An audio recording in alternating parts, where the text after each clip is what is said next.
네, 오연혜 씨 어서 오십시오. 반갑습니다. 오연혜입니다. 예, 참 반갑다는 말씀을 기계적으로 하시는군요. 언제 얼마? 방금 기계적이었습니다. 죄송합니다.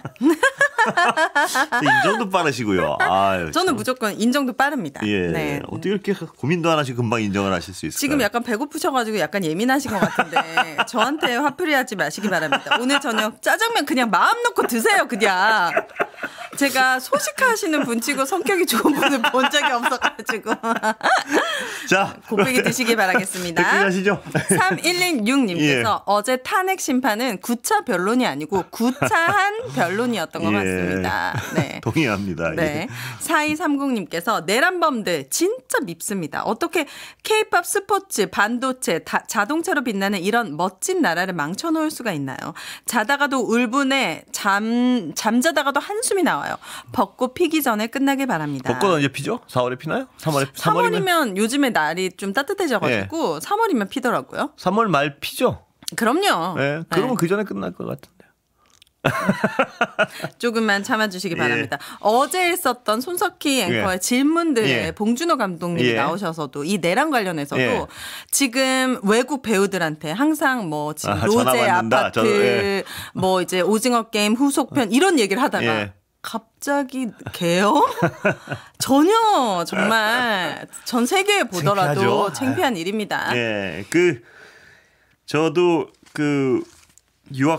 캐나다에 유학 가 있는 조카가 있는데 창피해 죽겠다고 그냥. 그죠. 해외 나가 있으면 더 느끼죠. 아주 창피해 죽겠다고. 막 그러니까 대한민국 위상이 이렇게 높아졌는데. 걔네들이 자꾸 물어본다는 거 아니에요. 이거 괜찮냐고 너.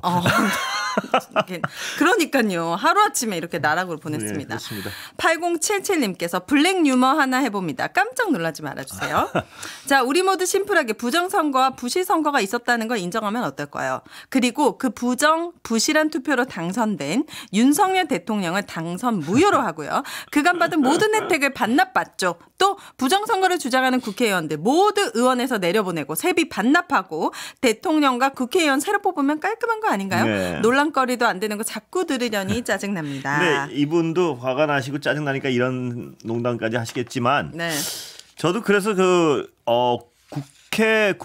국회의원 소환제 이건 제가 굉장히 해보고 싶어요. 언론인을 무슨 얘기냐면 탄핵할 때도 몇 명이 모자랐었잖아요. 탄핵 결정할 때도 8명. 근데 그 당시에 만약 선거가 내일 모레 있었으면 그렇게 못 버틸 것 같아요. 그 국민적 분노가 하늘을 찌르고 있는데 거기 가서 탄핵 반대 표 못 던질 것 같단 말이에요. 그쵸. 그러면 이게 여야가 합의할 수도 있을 거예요. 그러니까 어떤 말도 안 되는 의사결정을 하지 못하게 국민적 분노가 하늘을 찌르면 거기 따를 수밖에 없게 어떤 사안에 대해서는 이건 여야가 아니잖아요. 그래서 국민 소환제를 어떻게든지 만들면 중요한 국가적인 사안이 있을 때는 조심들 할 것 같아서 전 정말 한번 거기 어떤 안이 만들어지고 주의 깊게 언론인으로서 보고 싶어요. 그래야지 이래서 저런 어떤 말도 안 되는 계엄을 이루고 나서 그거를 탄핵 반대한다고 저렇게 무더기로 가가지고 국민들 다 보는데 그 짓은 못할 것 같은데요. 소환이 상식적인 이야기라는 김상욱 의원 같은 사람을 당 내에서 왕따시키고 협박하고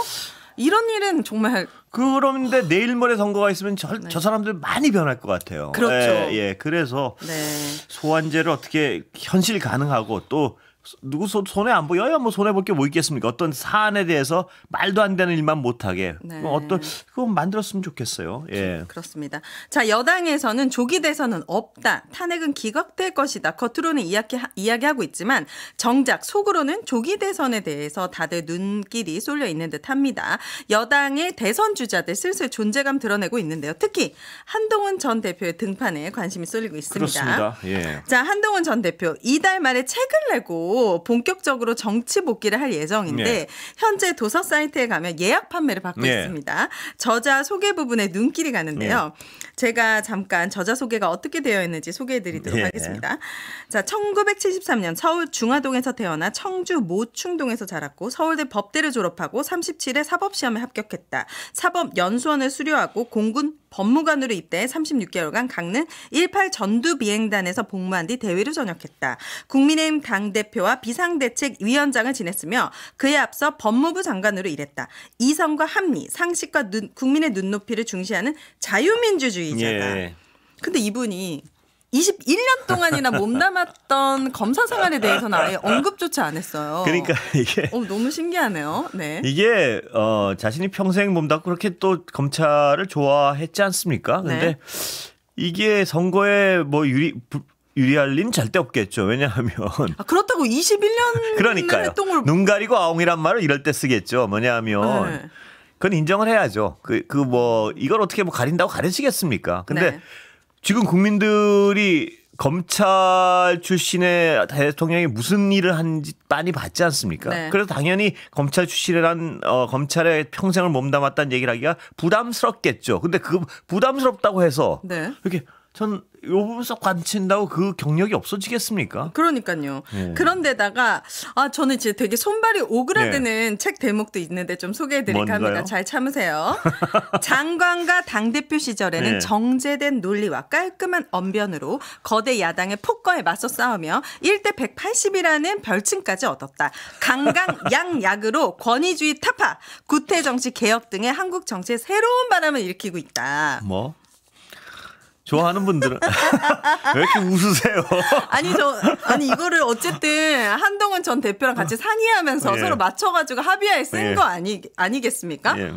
아니 저는 제가 책을 쓰더라도 이런 대목들은 되게 좀 뭐 이렇게 민망할 것 같은데. 짓궂게 그렇게 아니 그러세요. 짓궂은 게 아니라 그냥 솔직한 저의 심정. 정제된 논리, 깔끔한 1대 180은 뭔가요 이게? 혹시 아세요?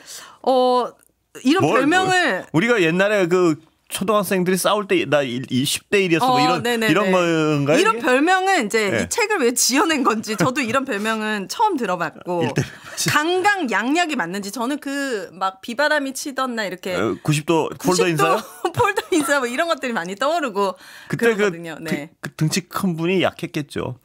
그분보다는 약했겠죠. 그리고 독대할 때도 이렇게 막 째려보고 있지 않았습니까? 피의자 윤석열 씨가. 그런데 네. 저는 한동훈 대표가 그래도 전 네. 대표가 그래도 거기 그 계엄 당일날 막 사람들 의원들 빼돌려 일루 가라 저리 가라 한 사람이나 네.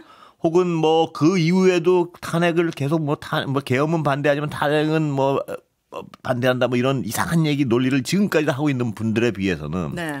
그날 어떤 역사의 결정을 했다고 저는 한 표를 주고 싶어요. 분명한 거는. 네. 그날 분명한 건 이건 잘못된 탄핵이라고 그것도 역시 한동훈 대표의 어떤 자산이고 또한 검찰 지금 얘기했지만 네. 그 검찰의 그동안 수많은 악행과 수많은 어떤 그 부조리들 네. 그거 역시 한동훈 대표 한 몸이란 거 그게 한동훈 대표의 정치적 딱 위상일 거예요. 운명이고 그거를 네. 어떻게 본인이 해결하고 그 자산과 부채를 어떻게 표현하고 어떻게 책임질 것이냐에 따라서 네. 어떤 정치인이 될까 결정하죠. 그러나 네. 분명한 것은 검찰과 한 몸이었던 그 역사를 부인할 수는 없다는 거. 당연하죠. 네, 부인할 네. 수 없다는 네. 거.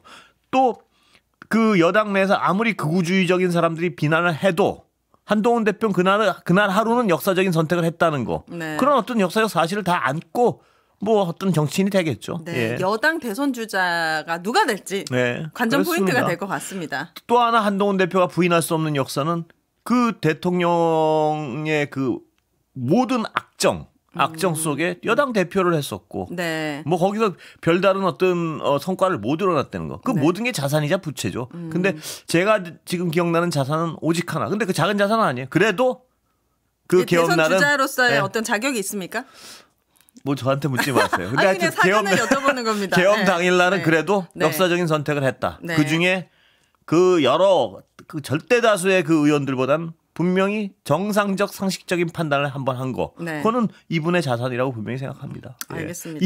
이게 아마 여당을 살릴 수 있는 거고요. 어느 정도. 아니 해체 시켜서 공중 분해돼야 될 여당을 그래도 명목은 유지하게 할 수 있는 네. 역사적 결단이었다고 저는 봅니다. 그 예. 이후로 그 길로 쭉 갔으면은 정말 그 대선 주자로서 한 몸에 더 받았을 텐데 예. 말과 행동이 매번 달랐잖아요. 뭐 이렇게 좀 중요할 때 계속 중요할 때마다 물러서고 뭐 네. 이런 것 때문에. 강강양약이거든요, 이분이. 아니, 강량약강이라고 표현하고 싶었겠죠. 근데 본인은 강강양약이라고 굶어서 예민합니다. 표현했기 때문에 인정해 주시고 자 계엄 때 국무회의 관련 예. 이야기를 안 할 수가 없을 것 같습니다. 예. 과연 정상적으로 열린 건 맞는지 이게 헌법재판소의 쟁점 중 하나이고 예. 피해자 윤석열 측은 계속 제대로 열렸다고 주장합니다. 그러나 오늘 오후에 한겨레 단독 보도에 따르면 당시 국무회의에 참석한 국무위원회 최소 7명 이상은 수사기관 등에서 절차적 흠결의 이유로 국무회의가 아니었다. 그리고 일부 위원은 반대 의사를 밝힐 시간조차 없었다라고 얘기했습니다. 김영호 이분 잠드셨다는 분이잖아요. 계엄 얘기를 듣고도 집에 가서 잠들어서 몰랐다. 이 통일부 장관은 그거는 그냥 국무회의가 아니라 만남이다. 자, 윤혜 씨 지금 읽어주신 그것만 해도 탄핵 사유예요.